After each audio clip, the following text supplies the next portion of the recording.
When it comes to relationships, a genuine connection is everything. Only when we're with people who get us, like really get us, can we be our true selves. So, find a better connection with eHarmony, the dating app that helps you be more true to yourself. eHarmony gets to know you better so they can match you better with people who will really get you. Make a genuine connection. Take eHarmony's compatibility quiz today and get someone who gets you.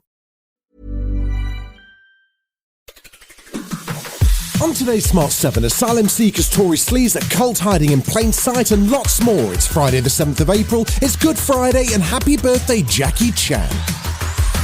The Smart 7. It's news, but not the news.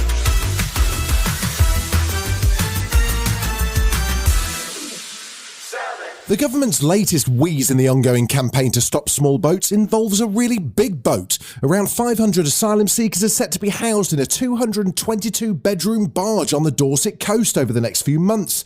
The single adult men living on board will have limited access to the local community with amenities provided on site. But not to worry, ministers have confirmed it'll definitely be nothing like a prison. Rishi says it's all about saving money. We're spending as a country £6 million a day housing illegal asylum seekers in hotels. That can't be right. I've committed to reducing that number, moving asylum seekers out of hotels, and that means we need to find alternative sites. But the plans are, as you would imagine, facing plenty of local opposition. Pete Roper, who's mayor of Portland, says local services just aren't equipped for it. The Port Authority have got a very small police team. We've only got one full-time police constable with 2 PCSOs. And when these individuals will be sort of placed on the barge, it will be June, July, which is just at the start of our sort of busy tourist season. And Labour MP Jess Phillips doesn't think it'll make any difference to the backlog of cases. It's just another ridiculous gimmick. The thing I want to make clear is that this isn't instead of the hotels, this is as well as the hotels. And this particular barge, we're talking about sort of 0.3% of the current backlog. Another day, another Tory sleaze scandal. This time it's Blackpool South MP Scott Benton, who's come under fire after he offered to break parliamentary rules for a fake gambling company set up by a group of Times reporters. Here he is suggesting he could lobby ministers and leak confidential documents to the bogus gambling investors in exchange for money. The minister has to pass you, and then you've got 10 minutes while you walk around to the next vote to have his ear. We have access to papers and information which PR companies. However, it doesn't appear that Scott actually went through with the offer. After the meeting, he says he became concerned that the role could break parliamentary rules and contacted Commons authorities for clarification. He's since referred himself to the parliamentary watchdog and has had the Tory whip suspended whilst an investigation's underway. Labour leader Sir Keir Starmer says the whole situation shows the PM's supposed crackdown on sleaze has not gone well. The Prime Minister's lost a grip. If ever we needed further evidence, this is it, that Tory sleaze is back.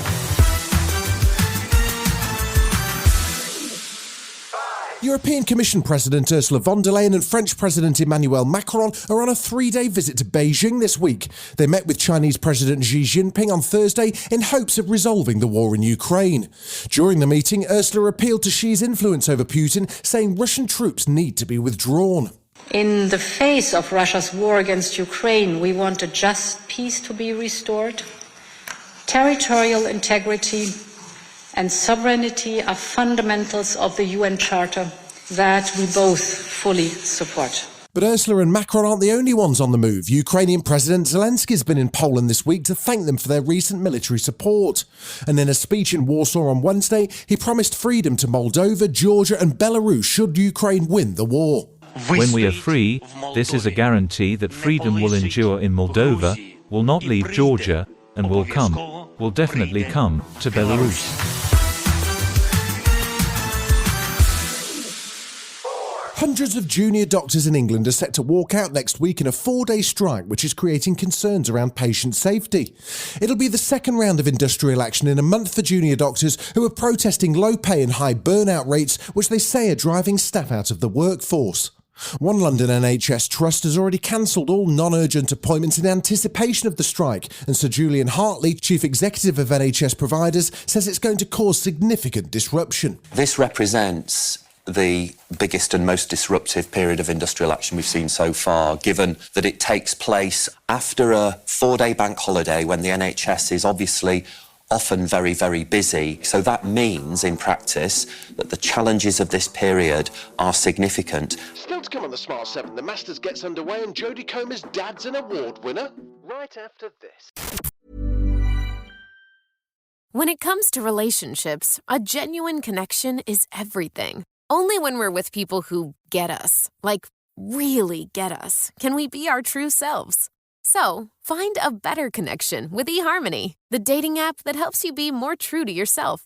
eHarmony gets to know you better so they can match you better with people who will really get you. Make a genuine connection. Take eHarmony's compatibility quiz today and get someone who gets you. Welcome back.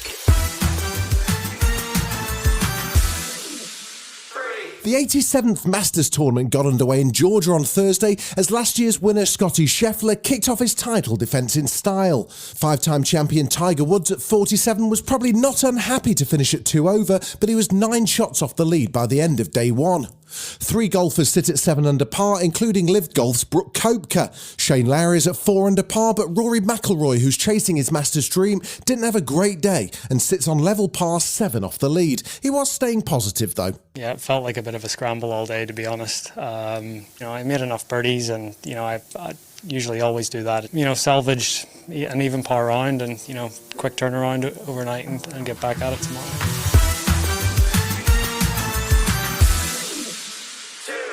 Jodie Comer might be fresh off the Olivier Awards red carpet, but she's already headed back stateside.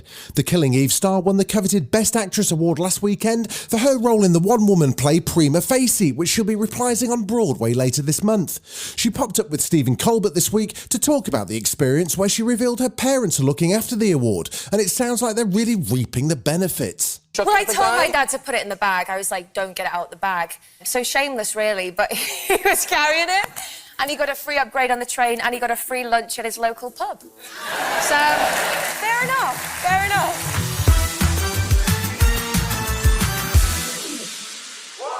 For the past 18 months, BBC journalist Catherine Nye has been investigating a sinister life coaching group which has been taking over its clients' lives.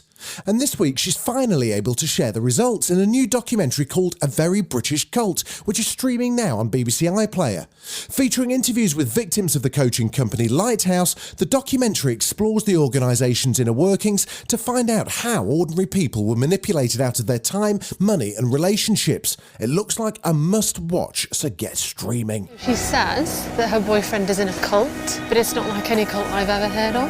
He had this mentor. Her boyfriend had got a life coach, but it ended up taking over his life. I started to feel I couldn't think anything unless my mentor said that it's a healthy thing to think.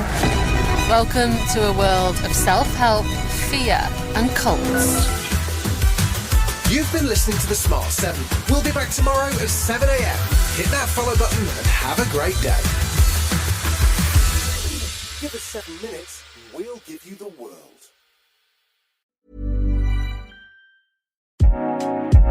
This episode is brought to you by Fidelity. Set your mind free with a free plan from Fidelity. Start by organizing your plan around what matters most to you. As you go, you'll be able to see your full financial picture, which covers spending, saving, debt, and goals in one simple view. Get started by visiting fidelity.com/free plan. Expenses charged by your investments and other costs and fees associated with trading or transacting in your account apply. Fidelity Brokerage Services, LLC, member NYSE SIPC.